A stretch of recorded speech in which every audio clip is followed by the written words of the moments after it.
Let's queer up LGBTQ civil rights. Congressional Democrats celebrate Pride by reintroducing the Equality Act. On Wednesday, Democrats in both chambers of Congress resurrected a proposal to extend federal non-discrimination protections to LGBTQ plus Americans, vowing to pass the landmark civil rights legislation that in the past has failed to garner enough bipartisan support. The Equality Act would amend the Civil Rights Act of 1964, which outlaws discrimination based on race, color, religion, economic status, sex, and national origin, to further prohibit discrimination based on gender identity and sexual orientation. House and Senate Democrats on Wednesday said the legislation is necessary to protect LGBTQ plus people from discrimination against the backdrop of rising anti-LGBTQ plus violence, rhetoric, and policies. Representative Mark Takano, the bill's primary sponsor in the House, and one of 12 openly LGBTQ plus lawmakers in Congress, said during a news conference, quote, "We are filing this bill during Pride Month, a time of celebration, but also an opportunity to reflect on a time when being out was nearly impossible," end quote. Currently, no federal law prohibits anti-LGBTQ plus discrimination, and most states do not explicitly protect LGBTQ plus residents from bias or inequity in key areas of life. Democrats pointed to last year's Respect for Marriage Act, which passed both chambers with bipartisan support, as an indicator that Congress may finally get the Equality Act across the finish line this year. Well, it's about time. Yes. And how much confidence do you guys have that it will pass? I don't know. I mean, I agree that the Respect of Marriage Act is a big move in the right direction, but I don't know right now with all the politics that are out there whether we're really going to get the support from enough support from enough Republicans to make a difference. I'm hoping I'm wrong, but I don't know. I do have some hope because I know like 2 weeks ago, or maybe last week, Ted Cruz was, doing the usual, but he also came out against one of the African nations sentencing gay people to death.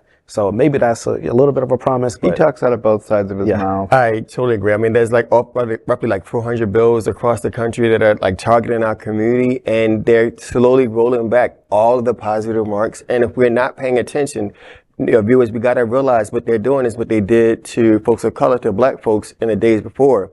Because now a doctor can say, you know what, I don't believe in lifestyle. I'm not going to provide you service. A restaurant can say, you're too flamboyant. You can't come in, I'm denying you service. That's legal in Florida now. And that's legal. And you can't walk down the street and dress in non-affirming clothing, and all of a sudden you can be arrested. I mean, so I want to have hope. I want to believe, but it's just they're just making it so shaky. And this week, today I actually read a report that said that the majority of Republican voters, for the first time in a number of years, no longer in support of same-sex marriage. I saw that too. And that's going to be, I mean, it's the voters who are going to determine it. The politicians, yes, they're going to make their dramatic sways and their dramatic comments and do the theater of it all, but as people are starting to believe all this anti-LGBT rhetoric on a voting level, that's what concerns me, because politicians can be voted out. Voters, that's a different story. If we vote, and you got to remember too, our politicians date us. They tell us what they think that we want to hear for the moment that we want to hear it. And we've seen, once they get in office, all of a sudden they forget all the promises that were made, all of the side deals that that we don't see. Then all of a sudden comes to light, and that's what really makes me the nervous. And that's what. Nervous. Go ahead. Sorry. And I also think one of the problems is that because we don't have term limits, as soon as they get elected, they start recruiting and campaigning for the next election. So like when you saw when President Obama was president, the first term, he was afraid to really support the LGBT community, and there was a lot of pushback from our community. But once he won the second election, he was all in because he had nothing to lose. He couldn't run again. Well, go ahead. But that's the importance of one of the mandates that I keep talking about as I come to this organization, is that the LGBTQ community has to come together. We have to find our allies. We have to come together regardless of, the kink community versus the trans community versus lesbians versus gay men.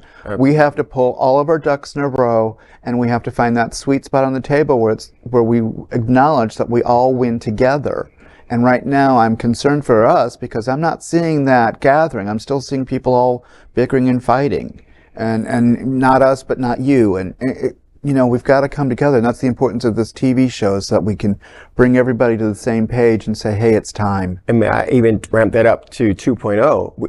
Every marginalized community has to come together. We have to support our siblings. We have to support our women. We have to support, you know, folks of color, because until if they get away with it with one, the next community is next. Then the next community, you know, they're aggressively trying to take away Black history. They're aggressively taking away women's rights.